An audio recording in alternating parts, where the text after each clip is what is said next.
Hola a todos, muchísimas gracias por conectarse. Hoy estamos en nuestro primer entrevista virtual del año de 2018 en el programa de Mentors for You. Y hoy tenemos un invitado muy especial, Valentín Sierra, que nos va a contar pues, un poco de su historia, de cómo, un poco pues, de su niñez y de cómo llegó pues, a estar haciendo ahora su maestría en políticas públicas en la Escuela de Gobierno de la Universidad de Harvard.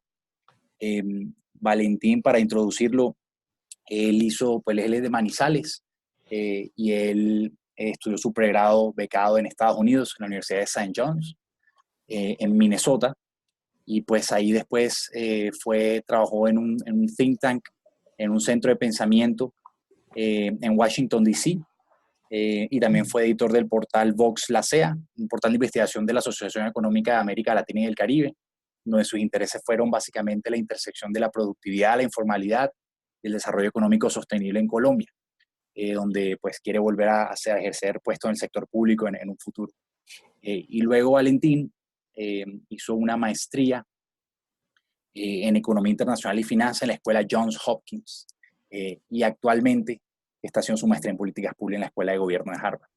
Entonces, pues ya para darle tiempo a Valentín, muchas gracias de nuevo, Valentín, por aceptar esta invitación y por querer compartir tu historia de vida con los jóvenes del programa de Mentors for You. Hola a todos, muchas gracias, Miguel.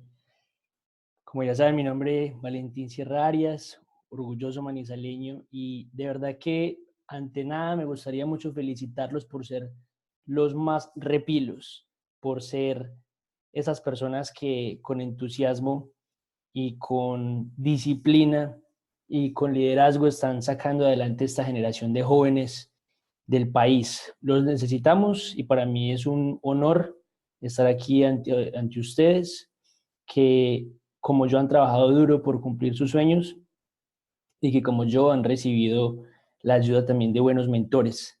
Así que para mí es un placer estar acá y poder compartir con ustedes un poquito de mis experiencias de vida y así poder empezar un diálogo que quizás les pueda dejar buenas lecciones. Porque yo creo que para lograr las metas en la vida sí hay una receta y sí se puede llevar a cabo ciertos hábitos diarios y se puede tener en mente una visión que lo puede mantener a uno motivado y que lo puede llevar a uno a alcanzar sus logros. Quiero empezar por leerles un texto de Eduardo Galeano que salió en el periódico El Mundo y dice así: un hombre del pueblo de Neguá, en la costa colombiana, pudo subir al alto cielo. A la vuelta, contó, dijo que había contemplado desde allá arriba la vida humana y dijo que somos un mar de fueguitos. El mundo es eso, reveló, un montón de gente, un mar de fueguitos. Cada persona brilla con luz propia entre todas las demás. No hay dos fuegos iguales. Hay fuegos grandes y fuegos chicos, y fuegos de todos los colores. Hay gente de fuego sereno, que ni se entera del viento, y gente de fuego loco, que llena el aire de chispas. Algunos fuegos, fuegos bobos, no alumbran ni queman, pero otros arden la vida con tantas ganas que no se puede mirarlos sin parpadear, y quien se acerca se enciende. Así que quería empezar con esa pregunta y con esa reflexión. ¿Qué clase de fuego quieren ser ustedes? ¿Qué clase de fuego han sido en sus vidas? Yo creo que lo que le faltó decir también a Galeano es que además hay combustibles y depende de qué combustible sea, que la vitalidad de ese fuego se perdura o se acaba rápidamente a pesar de tener una trayectoria creciente por bastante tiempo, pero si ese combustible puede mantener ese fuego vivo por mucho tiempo, es porque es un combustible de calidad. Y en nuestro caso, para poder mantener los sueños vigentes, para poder seguir luchando día a día, porque vamos a tener tropiezos, porque vamos a tener barreras, la idea es tener un combustible. ¿Qué es lo que nos motiva a seguir adelante? ¿Qué es lo que nos está llevando a alcanzar nuestras metas? Y en mi caso, en la ciudad de Manizales, cuando estaba pequeño, me di cuenta que lo que me gustaba era el liderazgo. Me di cuenta que cuando estaba en segundo de primaria, en el Colegio de Cristo, un colegio público, el más antiguo de Manizales, me dijeron que hay 2 personas de Manizales acá, así que quisiera también escuchar sobre sus experiencias. Pero cuando estaba en el colegio, me di cuenta que lo que me gustaba a mí era liderar, porque lo que yo veía era que había muchas iniciativas para llevar a cabo, que había muchas competencias en otros colegios a las cuales salir y en las cuales participar y sobresalir. Y por ahí empecé a desarrollar una filosofía de vida, la filosofía de vida de liderar, y que simultáneamente cuando vi que ser académicamente superior ayudaba también a que lo dejaran a uno alcanzar sus metas de liderazgo más fácilmente, no solamente los profesores, sino las personas que veían que uno era una persona disciplinada y que lo que uno decía lo hacía, pues supe que esa iba a ser la fórmula para el éxito y para mis metas a futuro. La disciplina académica, el rigor académico, pero también el liderazgo. Y básicamente he tenido eso muy pendiente en mi vida desde el Colegio de Cristo. Y aparte de eso, un tercer componente que me ayudaba a balancear tanto entusiasmo por el lado académico y por el lado de liderazgo, una actividad que me ayudaba mucho era la música, ya que descubrí que podía cantar, entonces no me perdía festival de canto, con mi papá entrenábamos, ensayábamos para mí fue muy importante estar siempre en las bandas de música del colegio y salir a otros colegios, y de hecho grabé una canción que está en YouTube, si quieren la buscan, se llama Tierra Bella, otra que se llama La Chapa, y lo que yo siempre pensaba era, yo no quiero que pasen, que en 10 años yo tenga que mirar atrás y arrepentirme de algo que no hice. Eso es algo que me ayudó mucho a mantenerme motivado. De pronto ese fue mi combustible. El hecho de que en mi familia, yo crecí en un barrio, estrato, diría yo, 1, quizás 2, el sector de las galerías en Manizales y el sector de San José. O sea, yo pasé los primeros 11 años de mi vida en esos sectores y yo crecí pues viendo situaciones de pobreza, situaciones de afugias de la gente. Y más que nada, pues veía que la gente se quejaba bastante de lo que no habían hecho, del potencial que no habían alcanzado. Se quejaban de no haber estudiado, se quejaban de no haber luchado lo suficiente por una meta que tenían, de no haberse quedado en un negocio, de haber sido perezosos. Y lo que yo me tracé en mi mente es que yo, a través de mi liderazgo y de mi excelencia académica, no quería repetir esa historia. Yo no quería llegar al futuro, mirar atrás y ver que me estaba arrepintiendo de algo que no hice porque no luché lo suficiente, porque no le puse el entusiasmo que requería en ese momento. Así que descubrí que para mí lo que iba a ser importante, si quería aprender de las mejores prácticas del mundo para después seguir creciendo en cuanto a liderazgo y excelencia académica, era salir del país. Y lo que yo entendí en ese momento, muy simple, era que tenía que aprender inglés. Y veo que tienen muchas preguntas sobre esto, pero me gustaría empezar a compartirles mi experiencia. Yo usé las clases del colegio público, las usé como plataforma para aprender las bases del inglés de la mejor forma. Eso me sirvió demasiado. Más adelante, cuando me pude ganar una beca para llegar a Cathedral High School en Minnesota para hacer el grado 12, beca para la que me recomendó una profesora del Colegio de Cristo, a través de otra profesora en Bogotá, que conocía este colegio en Minnesota, y a eso voy a ir más adelante también. Cuando uno se predispone para la suerte, las bendiciones llegan solas. Cuando uno se prepara al día a día con rigor, con disciplina, y fuera de eso, cuando uno muestra ser una persona jovial, cuando uno muestra ser una persona eh, emprendedora, una persona que le pone entusiasmo a todo, que uno no le dice no a ningún reto y que antes lo acepta y trata de volver un reto en una oportunidad. Cuando uno es así, las oportunidades van llegando. Así que cuando la profesora en noveno veía que me iba bien en inglés, que estaba involucrado en las actividades extracurriculares, que estaba, pues fuera de eso, no tenía pues ninguna queja sobre mi comportamiento, me dijo, conozco una profesora en Colombia, en Bogotá. Sé que usted quiere ir a Estados Unidos, si quiere lo recomiendo, no es fijo, pero prepárese, saque mejores notas en esta clase, estudie por su cuenta, que quizás le pueda salir esa oportunidad. Y así fue.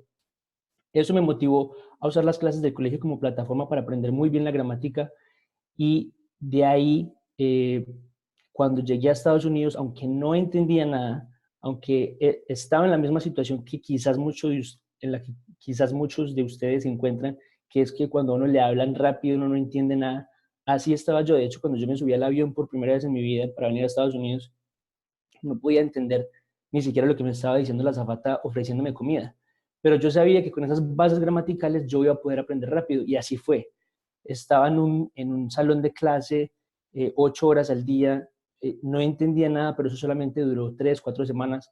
El cerebro hace maravillas, ustedes no se imaginan, cuando uno está escuchando inglés todo el día, cuando uno empieza a escribir y asimilar lo que se está diciendo, lo que uno está escuchando, y a ponerlo en la mente, como escribirlo casi que en la mente, empieza un proceso natural de aprendizaje. Así que más adelante, cuando pasemos a la sección de preguntas, si algunos de ustedes están interesados en saber cómo pueden mejorar su inglés desde ya, ahorita con las redes sociales, con YouTube, se ha facilitado mucho el aprendizaje del inglés. A nosotros nos tocaba más con cassettes, con CDs. De pronto, cuando llegaba un extranjero a Manizales, me acuerdo mucho de eso, yo nunca perdía la oportunidad de hablar con un extranjero en mi inglés quebrado, malísimo, pero yo hacía el esfuerzo de ir y hablar con ese extranjero. A varios que conocí a través de diferentes actividades del colegio, los llevaba a dar tours de la ciudad, y así iba practicando. O sea, de nuevo, cada oportunidad aprovecharla, tener un deseo infinito de aprender, y fuera de eso, tener esa personalidad para acercarse a la gente que uno no conoce y decirles, yo quiero aprender. ¿Qué tal si practicamos inglés? ¿Qué tal si practicamos esta actividad en la que ustedes pueden estar interesados, cualquiera que sea? Y bueno, y así se me dio la oportunidad de venir a Estados Unidos. Fue a través de esa beca de colegio. Llegué a Cathedral High School en Minnesota, y como les digo, no entendía nada de inglés, pero cuando pude finalmente adaptarme a ese ambiente, terminé graduándome en el top 10% de ese colegio. La rectora le pareció asombroso que yo no hablaba inglés hacía 11 meses, y que de repente me habían permitido graduarme. Los profesores se reunieron con la rectora, porque la rectora les preguntó si es que me estaban haciendo el favor de darme buenas notas, porque todas eran 10 excelentes en esa época. Y ellos le decían, no, es que él trabaja duro, y la familia mía, anfitriona, les contaba que yo me quedaba hasta o sea, yo llegaba de entrenar fútbol y me quedaba hasta las 3 de la mañana haciendo tareas, me levantaba de nuevo a las 6, 7 de la mañana, y que simplemente yo era una máquina para estudiar, y a ellos les parecía normal, pero es que en mi mente yo tenía de nuevo esa filosofía. Yo no quiero regresar a Colombia después de este programa de un año y arrepentirme de algo que no hice. Y entonces por eso me voy a involucrar en tantas actividades, o sea, en las actividades que me dejen meter y que me interesen, y fuera de eso voy a rendir académicamente y voy a ser uno de los mejores acá. Y lo logré, o sea, porque me lo metí en la mente, y por eso no era una fatiga, no sentía que era una barrera, simplemente lo tomé como un reto, pues que me llenaba de energía, porque sabía que solamente iba a durar un año y que sabía que iba a tener grandes frutos. Pensaba yo que iba a regresar a Colombia, pero de nuevo, cuando uno es emprendedor, cuando uno es, como decimos en Colombia, entrador, cuando uno sabe vender su historia, cuando uno le pone entusiasmo, y cuando la gente ve que uno es buen estudiante y que es líder, pues le ayudan, las oportunidades llegan solas. Y fue ahí que me salió otra beca para estudiar mi pregrado en la Universidad de St. John's, y ahí estudié ciencia política, estudié economía, lideré varias iniciativas, lideré la delegación de St. John's que iba al modelo de las Naciones Unidas del Harvard College, es decir, de la Universidad de Harvard del pregrado. Y a través de todas las experiencias, pues también ayudé a fundar un centro de políticas públicas con un profesor, y ese profesor fue el que me ayudó a llegar a Washington, y una oportunidad tras otra, pues finalmente llegué a trabajar para este think tank, este centro de pensamiento de japoneses donde pude desarrollar varios proyectos de investigación y simultáneamente, vean que nunca abandoné mi labor de líder, simultáneamente lideraba la asociación de exalumnos de la Universidad de St. John's de Minnesota que vivían en Washington. Así que yo solo busqué esa oportunidad de vincularme, de seguir vinculado con los exalumnos de St. John's, y eso me presentó más oportunidades, no solamente de conocer gente, sino que me llevó a mi próxima oportunidad laboral. De pronto me llegaban proyectos en los que podía ganar algo más de dinero, proyectos de investigación. Así que lo importante es que uno se fije unos principios en la mente y que nunca los abandone. En mi caso, y creo que en el caso de cualquiera, como ustedes puede funcionar, es ser excelente académicamente, lo cual ustedes ya lo son, pero cuando estén en la universidad, ser líderes, destacarse por meterse en un proyecto, sacarlo adelante, y fuera de eso que se vea los resultados de ese proyecto. Van a traer no solamente amigos, pero van a traer oportunidades. Las oportunidades, se van a dar cuenta, van a llegar solas y a veces van a tener que escoger entre una o dos y no abandonar el inglés. Eso es lo más importante, porque si uno quiere aprender de las mejores prácticas del mundo, no solamente en cuanto a tecnología, en cuanto a ciencia, en cuanto a políticas públicas, en cuanto a finanzas y economía, que es lo que yo estudié, hay que salir del país y ver qué han hecho otros países. Así que bueno, no quiero alargar más esta historia. Yo creo que ustedes pudieron ya revisar un poquito de mi perfil en los links que recibieron. Si tienen preguntas, yo creo que sería una buena oportunidad de empezar a responderlas. Perfecto, muchas gracias, Valentín. Yo voy a comenzar con unas preguntas de algunos mentees que nos enviaron anteriormente. Les agradezco también por el chat. Nos puedan ir enviando sus preguntas y nosotros se las vamos preguntando a Valentín. Valentín, nos preguntan cómo darte cuenta de quiénes son esas personas que te pueden ayudar a lograr tus objetivos. Cómo saber cuáles son esos mentores que de pronto sí te van a ofrecer esas oportunidades, así como tú lo hiciste para llegar a tus diferentes becas y maestrías. Y conectando esto con la experiencia que van a tener los jóvenes, te recuerdo que el próximo mes los jóvenes van a ser asignados a mentores. ¿Cuáles son esas mejores prácticas, esas sugerencias para poder no solo identificar a un mentor, pedirle que sea ese apoyo y cómo sacar el mayor provecho de esa relación con los mentores? Bueno, excelente pregunta, porque en inglés hay un término que se llama networking, y el networking es construir redes de contactos y tener relaciones interpersonales de valor con los individuos que uno conoce a lo largo de su vida. Es decir, que el networking es esa habilidad que uno tiene de hacer nuevos amigos y mantenerse en contacto con ellos, y luego son esos amigos o esos contactos los que lo pueden llevar a uno más oportunidades, ya sea profesionales o de crecimiento personal.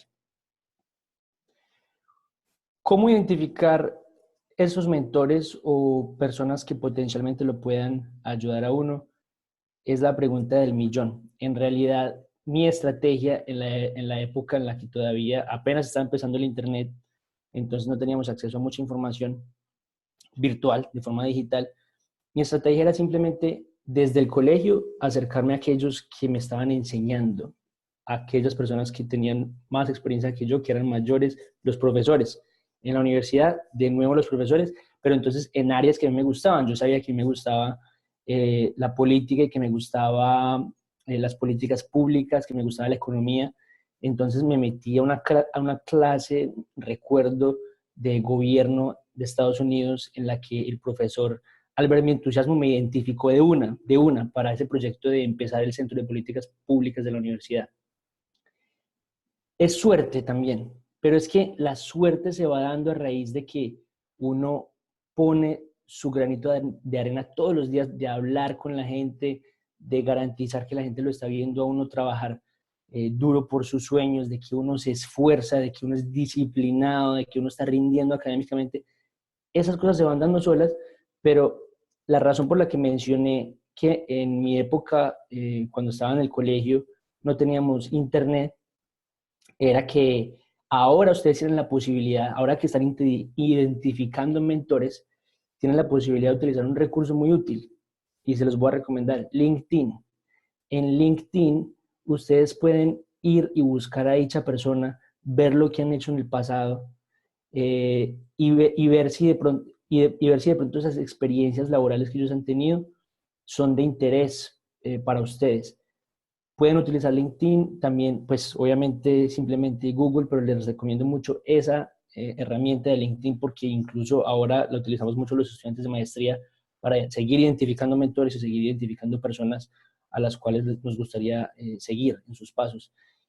Bueno, y además de eso, hay que dejar, lo que aprendí en este país es que tenemos que dejar la timidez de escribir un email, de hacer una llamada, de preguntarle a las personas, pero cuénteme sobre su vida, ¿ustedes qué hacen? Ahora les cuento una historia acerca de la habilidad tan grande que es preguntar y ser genuinamente curioso, genuinamente curioso. Ya les conté una historia sobre eso, quizás en el siguiente segmento. Primero, antes, hablemos de otras preguntas. Pero esa habilidad de ser genuinamente curioso los lleva a ustedes a que cuando conozcan a alguien, ustedes le hacen preguntas sobre su vida, sobre sus experiencias laborales, sobre hacia dónde quieren ir. Eso sí, con respeto y con mucha cautela de no herir sensibilidades, contacto. Pero esas son habilidades que uno va construyendo a medida que habla con mucha gente estos mentores en potencia perciben que uno es una persona así, le van proponiendo oportunidades. Así que no hay una fórmula mágica para identificarlos, pero si usan las herramientas digitales y aparte de eso, los contactan, los llaman, les envían un correo, que les den información. De hecho, en Estados Unidos hay un término para eso, se llaman informational interviews, es decir, entrevistas informativas. En Colombia no es una práctica muy utilizada, quizás nos da un poquito de desconfianza acercarnos a extraños, pero aquí es muy normal y quizás más gente está adquiriendo esa práctica en Colombia, así que háganlo. Un correo de la nada, una llamada, digan, este es mi nombre, esto es lo que yo hago, soy un estudiante de tal universidad, quiero llegar a tal eh, puesto, quiero llegar a esta oportunidad, me interesó su perfil por esta razón, por esta otra, que ellos sepan que ustedes tomaron ese interés genuino de buscar información sobre ellos. Eso les puede ayudar a crear una conexión real con esas personas que los pueden orientar en su futuro. Excelente. Nos escribe Juan David y nos dice que va el 10 de febrero viaja al modelo de Naciones Unidas de Harvard, va a representar a Pakistán. ¿Qué le Aquí nos recomiendas? vemos. Bueno, ¿qué le recomiendas para poder aprovechar la experiencia al máximo? ¿Y qué es lo mejor o qué es lo que él más le puede, eh, pues le va a sacar provecho de estar en un escenario como esos? Son definitivamente las personas que conozcas acá y la clase de experiencias que tengas con ellas. Así que desde ya asegúrate de hacer investigación. De pronto, no sé si por Facebook sea posible, por Twitter. Twitter te puede ayudar con eso, con el hashtag H, HMUN o HNMUN. Pones ese hashtag en Twitter y puedes identificar personas que vengan para esta edición del Harvard National Model UN y por ahí empiezas a contactar personas, es decir, empieza a contactar gente desde antes que llegues acá para que ya te conozcan, para que ya se identifiquen y cuando llegues aquí, asegúrate de que salgan a almorzar, salgan a hacer cosas juntos y eso sí, o sea, asegúrate de que el tiempo aquí que estás utilizando es para, no para quedarte en tu propio círculo de amigos que traes desde Colombia, sino para intentar hablar con gente de otros países y seguir ampliando ese círculo. Es una experiencia muy bonita y creo que es una experiencia corta, pero ahí puede haber muchas oportunidades de conocer gente que en tu futuro te vas a volver a encontrar. Buenísimo.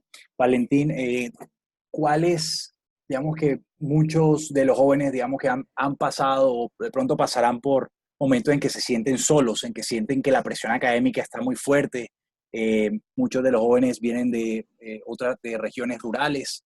Eh, ¿Qué estrategias, si de pronto pudieras hablar un poquito de esa estrategia que de pronto usaste tú en esos momentos que la cosa estaba difícil? ¿Cómo buscar esa llama, prender la llama, buscar ese combustible para seguir Sí. enfocado en la meta? Esta es una pregunta difícil porque les cuento algo, les confieso que yo tuve un episodio de estrés un poco dañino. Cuando estaba en Washington y estaba empezando a trabajar con mis colegas eh, japoneses, ellos vienen de una cultura un poco diferente a la nuestra porque son más exigentes, son mucho más disciplinados, trabajan muchas más horas, esperan mucho más de uno. No venía preparado para ese reto porque yo tenía muchos años menos de experiencia y tuve un episodio de estrés en el que se me cayó una ceja y empecé a tener problemas digestivos por el estrés. Así que el estrés sí es un mal que afecta a muchas personas en la sociedad moderna. Y lo que aprendí de esa experiencia fueron dos cosas, tres cosas. La primera es que uno tiene que tener personas al lado, quizás un novio, una novia, quizás un familiar que, que sea una persona en la que uno se pueda apoyar, no solamente para cuando uno esté en esos momentos de tristeza, poder llamarlos, poder venir y que ellos puedan ayudarlo a uno a superar ese momento difícil. En mi caso fue una novia que tuve en Washington que me ayudó durante ese periodo y cuando estuve así muy estresado, muy mal, pues ella me ayudó como a hablar sobre esos asuntos, me ayudaba a darme esperanza para lo que se iba a hacer después, que era llegar acá. Me animaba a seguir concentrado en la meta final y me ayudaba pues con otras cosas, a pasar tiempo conmigo, comíamos juntos. Eso para mí fue fundamental. Número dos, el ejercicio.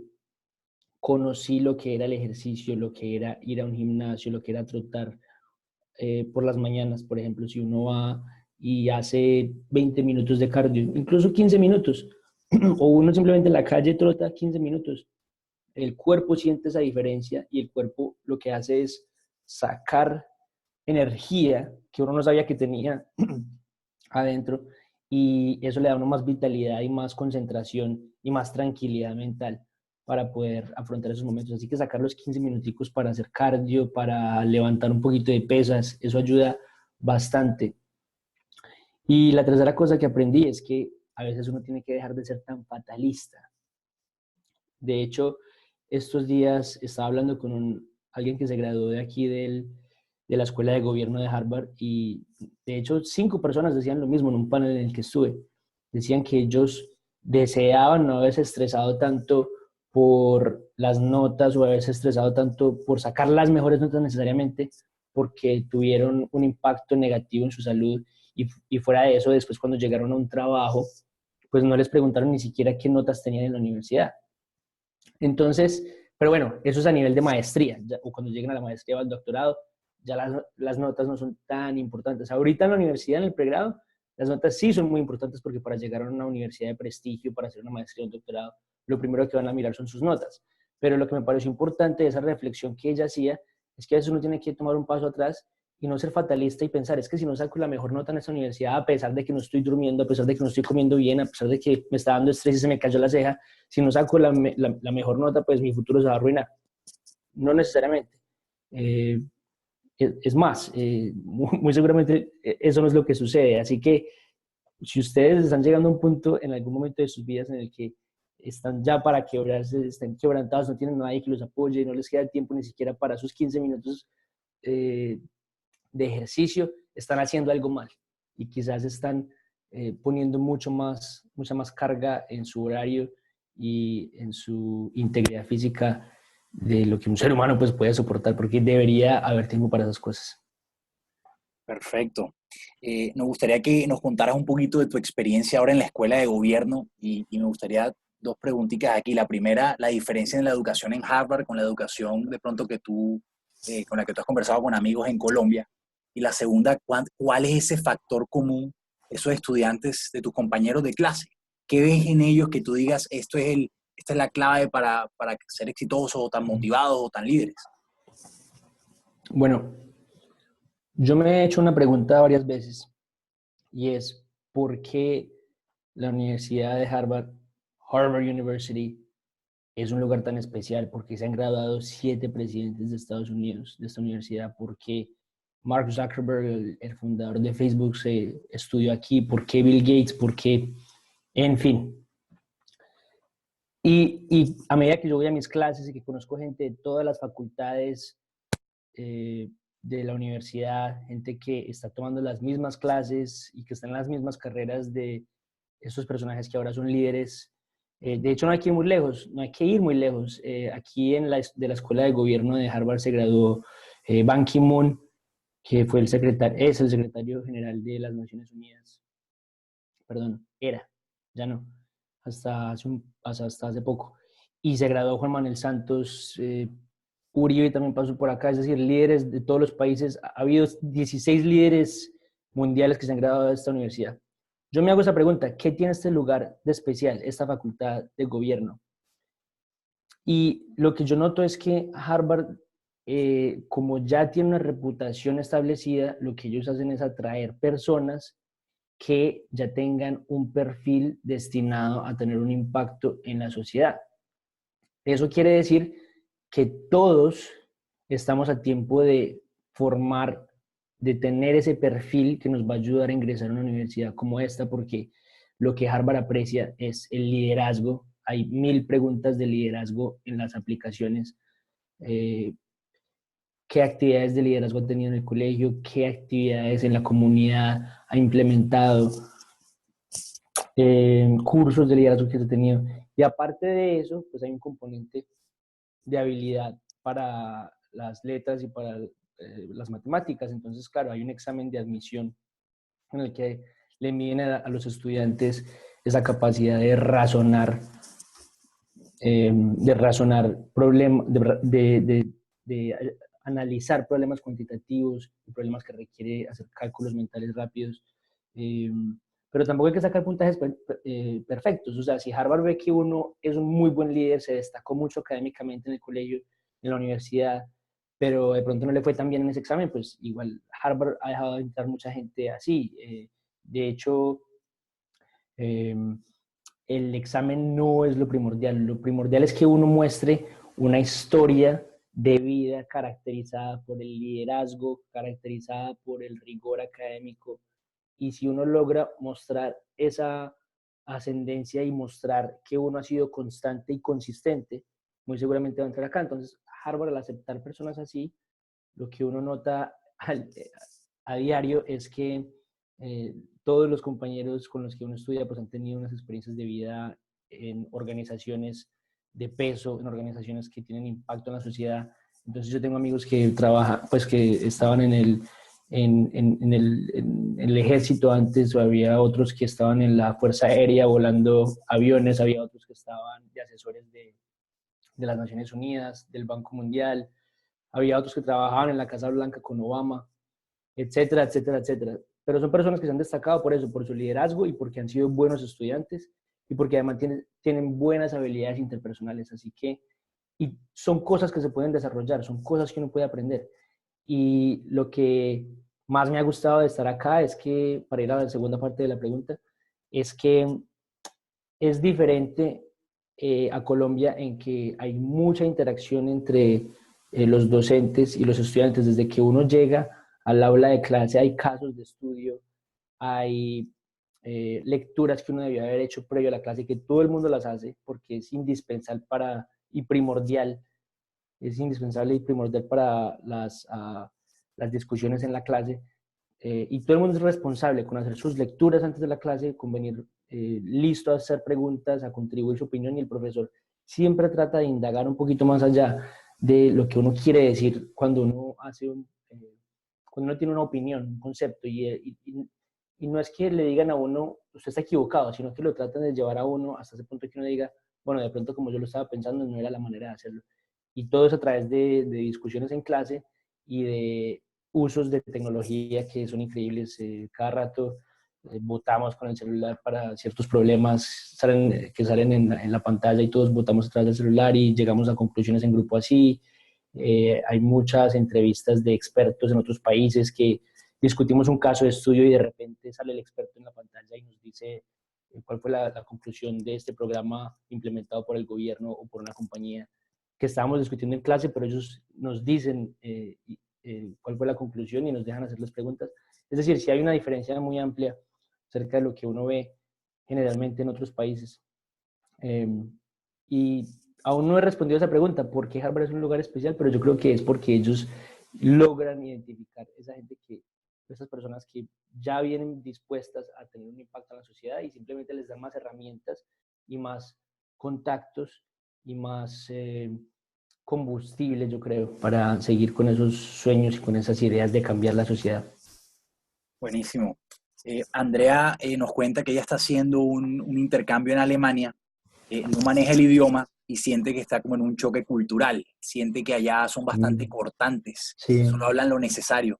¿Qué estrategia crees que pueda ser interesante o que le pueda ayudar para establecer relaciones con ellos?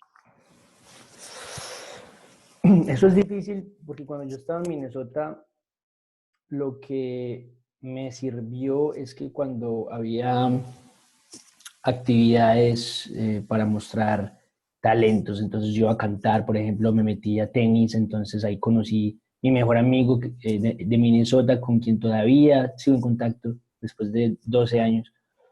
Lo conocí porque me metí al equipo de tenis. Yo no sabía jugar tenis, no tenía ni idea, pero yo tomé la raqueta y dejé que me enseñaran y ahí conocí a esta persona que finalmente terminó siendo mi amigo mío. Así que mi consejo es meterte a las actividades del colegio, de la institución, ¿su universidad o colegio? Bueno, no sé, de la institución donde estás haciendo el intercambio, meterte a muchas actividades ahí, eh, hasta que te lo juro que va a haber una persona que es diferente a su cultura, porque en Minnesota muchas personas eran similares, fríos, ya tenían su grupo de amigos, era difícil entablar eh, conversaciones y tener amistades reales, pero a medida que uno se va involucrando en más actividades, va a haber esa persona que en tu caso puede ser alguien que le guste la cultura latina. De hecho, en este momento, la mejor amiga mía aquí en Harvard es una alemana y le encanta los derechos humanos, le encanta Latinoamérica, le encanta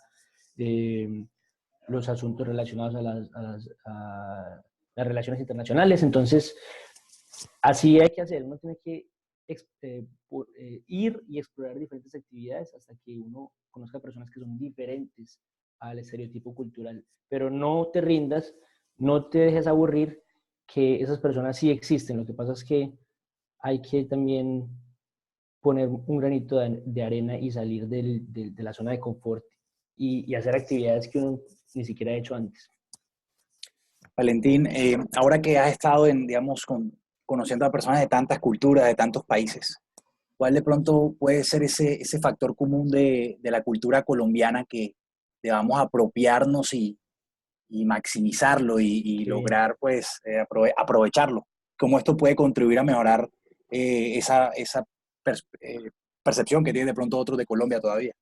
Claro, claro.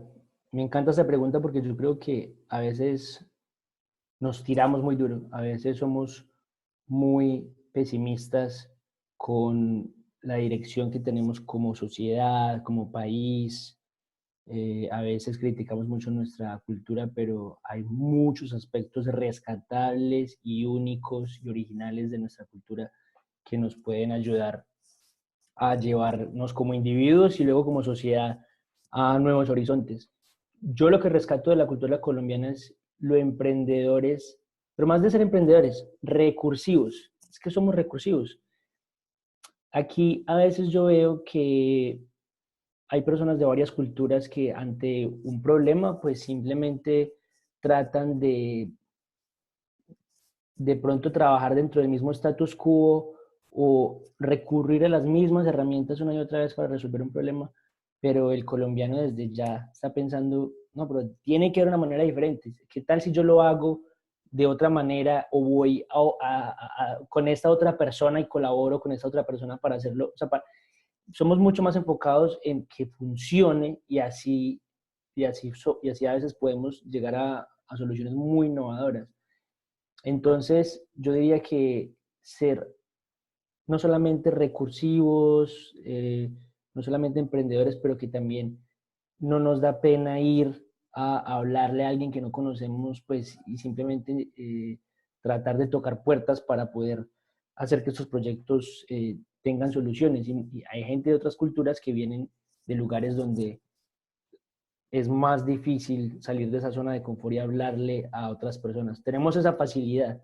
Y lo segundo es que somos una cultura muy amorosa y muy dada a ser cariñosos, y yo creo que eso es un valor invaluable, porque aquí en Estados Unidos, por ejemplo, es un país que me ha dado toda mi educación, que admiro bastante, al que posiblemente regresaré en el futuro a visitar, pero es un país, por ejemplo, una de las razones, además del hecho de que yo quiero regresar a Colombia y tener mi impacto allá y contribuirle a mi sociedad, porque yo soy colombiano. Otra de las razones por las que yo no me quedaría aquí ni en ningún otro país de Europa o de Norteamérica es porque aquí las personas son un poco más cerradas, más frías, y son un poco más incómodas teniendo eh, contacto con la familia. Aquí yo conozco personas que solamente ven a los papás una vez al año, que en el Día de Acción de Gracias,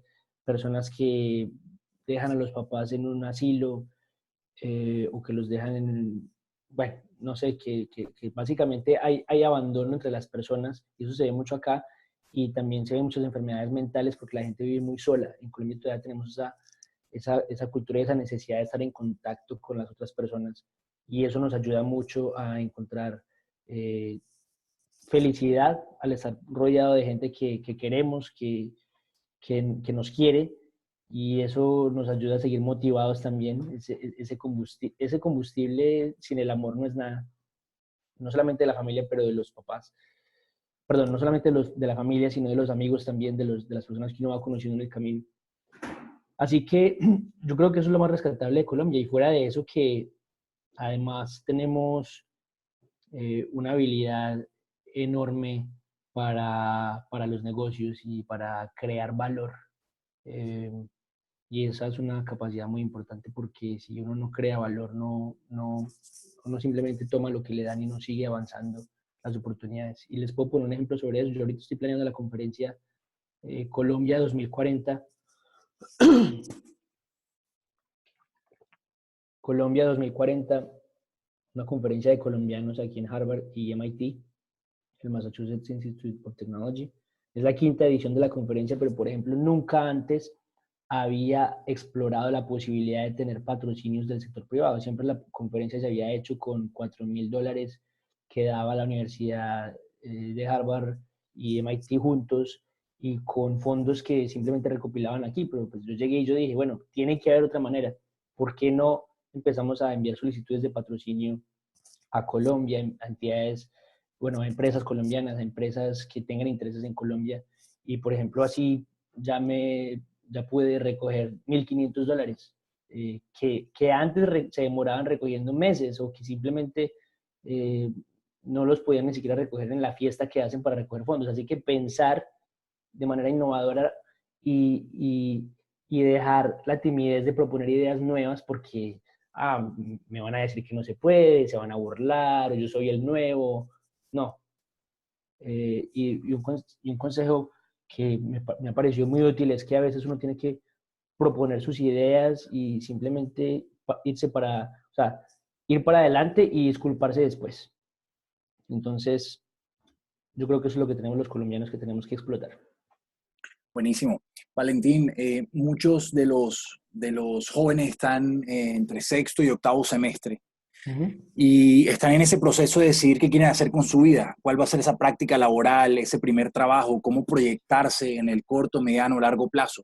Pronto, si nos puedes compartir algún ejercicio mental que hayas hecho tú para definir, pues, en qué querías hacer tu práctica o tu trabajo, cómo consideraste las diferentes industrias, con quién hablaste para ver que ellos tengan como ese ejercicio y poder tratar de replicarlo. Bueno, primero que todo, hay que ser un consumidor de noticias diarias y de publicaciones que tengan noticias un poco más complejas sobre los problemas que tenemos como sociedad. Entonces, en inglés, bueno, y también existen en Colombia, eh, En inglés, por ejemplo, las publicaciones que yo leo a diario y que por mucho tiempo he leído son la revista Newsweek, la revista Time, el Atlantic, The Atlantic. Son publicaciones que a diario ponen muchos análisis sobre los problemas que como sociedad tenemos que afrontar, y ahí uno se va dando cuenta de temas que le interesan a uno porque resonan con algún interés que uno tuvo en el colegio, en la carrera que uno hizo en el pregrado, o simplemente con el problema que el país de uno tiene, la región. Entonces, eso, consumir noticias diarias, pero no solamente las noticias eh, normales del tiempo, pero por ejemplo irse a Portafolio, irse a las publicaciones, los newsletters eh, de la Universidad, por ejemplo, Nacional, meterse al centro, a ver cómo se llama, el Centro de Estudios Económicos de la Universidad de los Andes, ver qué están publicando. Es decir, uno también tiene que hacer un esfuerzo de volverse curioso por esta clase de cosas, porque es así que uno crea hábitos, y los hábitos se pueden crear. Uno crea hábitos de consumir información diaria de calidad, y así le van llegando unas ideas a la mente que después uno conecta, y eso se vuelve un tema para hacer un proyecto de investigación con un profesor. Entonces, aparte de consumir de ser una persona informada y de leer los newsletters y las publicaciones de las universidades y de las diferentes publicaciones de más nivel en Colombia, eh, o en inglés, las que les mencioné, The Economist, por ejemplo. The Economist es increíble y también es una manera de aprender sobre lo que está pasando en el mundo. Después de hacer eso, también hablar con los profesores. Cuando los profesores están disponibles para recibir estudiantes en la oficina, ir a hablar con ellos y preguntarles qué hacían antes de enseñar, o qué ven ellos han sido las carreras que los estudiantes que han tomado esa clase pues han optado por, eh, pues en qué carreras hay interés por los estudiantes que toman esa clase en particular de un profesor, pero estar muy en contacto con los profesores, eso sigue siendo primordial, y en mi experiencia ha sido lo que más me ha ayudado. Además, porque más adelante cuando uno quiera aplicar a maestrías y a doctorados, le van a pedir recomendaciones de los profesores que uno tuvo, y, y uno quiere que su profesor lo recuerde a uno y que además pueda escribir algo de valor. Así que vayan donde los profesores, preséntense, díganles lo que les interesa, lo que hayan leído, lo que hayan pensado, investigado, y además propónganles que ustedes quieren trabajar con ellos. Eh, y de esa manera uno va encontrando temas en los cuales trabajar y va encontrando oportunidades para hacer una práctica, para hacer un proyecto de investigación, para aplicar para eh, fondos del Estado para cierto proyecto en un área, por ejemplo, que a ustedes les pueda interesar. Entonces, hay que crear esas oportunidades, hay que ir donde los profesores, hay que hablar con la gente, y definitivamente hay que proponerles colaborar y trabajar juntos en diferentes proyectos de investigación. Buenísimo. Valentín, yo creo que para ir cerrando, has hablado durante pues, toda la entrevista mucho de la importancia del liderazgo para todas las oportunidades que has tenido para entrar a la Escuela de Gobierno de Harvard. ¿De qué forma práctica le sugiere a los jóvenes puede ir desarrollando esas diferentes habilidades? ¿Algún ejercicio, textos, actividades? ¿Cómo poder ejercer el liderazgo en el día a día? Hay un libro que quizás lo hayan traducido, o sea, quizás es una traducción en español, que se llama Los 7 hábitos de las personas efectivas o altamente efectivas, The 7 Habits of Highly Effective People. Yo creo que ese es un libro con el que se puede empezar a pensar en temas de liderazgo, pero desde la perspectiva personal. Es decir, ¿cómo puedo ser yo más efectivo en mi trato con las personas, y fuera de eso, en mi habilidad de llevar proyectos de punto A a punto Z? Pero más que nada requiere levantar la mano cada vez que haya una oportunidad para un proyecto nuevo, para hacer un voluntariado, ir. Hay un dicho que dice que el 50% del éxito es simplemente estar presente. 50% of success is showing up. Y eso es muy cierto. Cuando uno está involucrado en muchas cosas es cuando empiezan a llegar ideas nuevas a la mente, cuando uno empieza a conocer personas que lo, lo llevan a uno a que conozca nuevos campos de acción. Entonces, levantar la mano, estar pendiente, ir a esas reuniones, involucrarse, diría yo que también es muy importante cuando uno está en esas reuniones participar y de manera elocuente, es decir, intenten hablar entre ustedes, por ejemplo, ustedes son estudiantes destacados y personas que han llegado a este programa porque tienen habilidades superiores.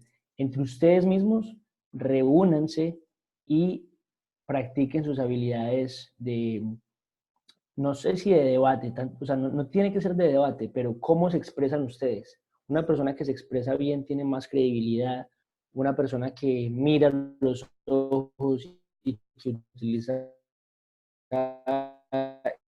el lenguaje corporal de manera efectiva, eh, proyectos. Así que reúnanse entre ustedes, preparen un discurso. Yo lo hacía con mis amigos en la universidad, eh, y que haya feedback, que haya autocrítica, pero también que haya crítica de los otros y aceptarla, porque no son como uno puede convencer a otros y exponer su punto de vista. Y esos son los primeros pasos. Ir y luego discutir. Luego se comprometió a tal organización a ver cuándo podemos ir a hacer este voluntariado o voy a escribir este documento de una página para que podamos seguir avanzando en este tema. Mucha gente, el 60% en todos los países, no lo hace, pero lo que tenemos que seguir siempre, o sea, para seguir es comprometerse con algo y hacerlo. Aquí va o sea, así va uno creando credibilidad no solamente con la gente, sino con uno mismo. Excelente, Valentín. No sé si tenga algún otro, para cerrar, algún otro consejo o algo que quieras dejar a los jóvenes del programa antes de terminar.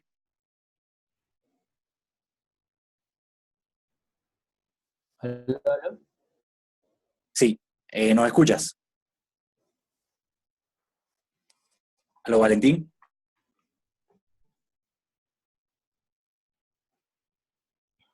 ¿Valentín? Aló, ¿Aló? ¿Nos aló, ¿me escuchas? escuchan? Sí, te escuchamos. ¿Me escuchan? Sí, te ¿Me ven? escuchamos. No, no te Sí, ¿sí me vemos. escuchas o no? Sí, te escuchamos, te escuchamos. Ah, pero no me pueden ver. No te vemos en este momento, Ah, pero te bueno, ok. escuchamos. Bueno.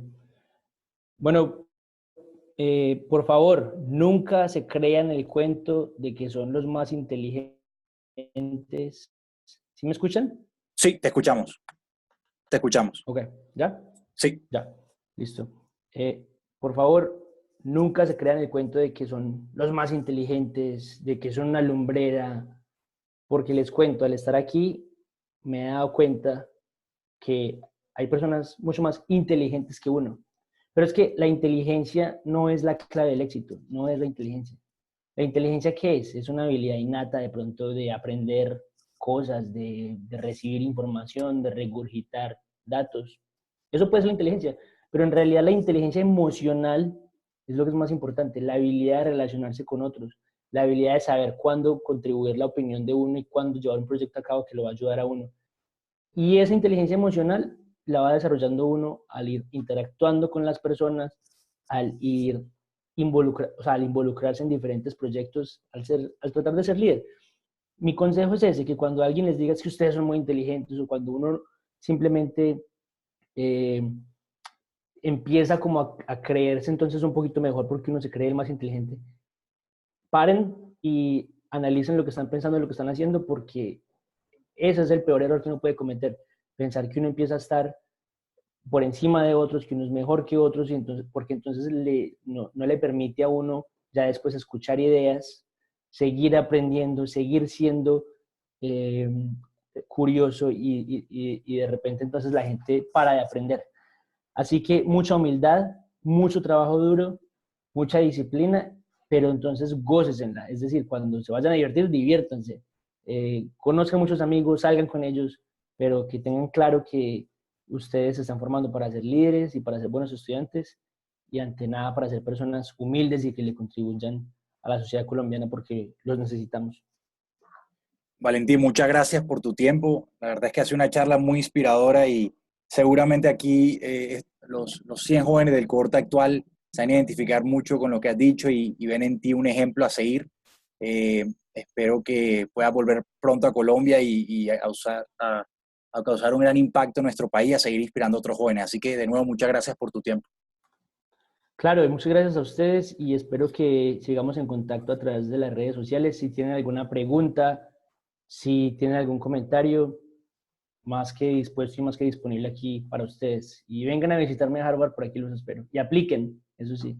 Buenísimo. Muchísimas gracias, Valentín. Que te vaya muy Bueno, que bien. estén bien. Hasta Hasta luego. luego.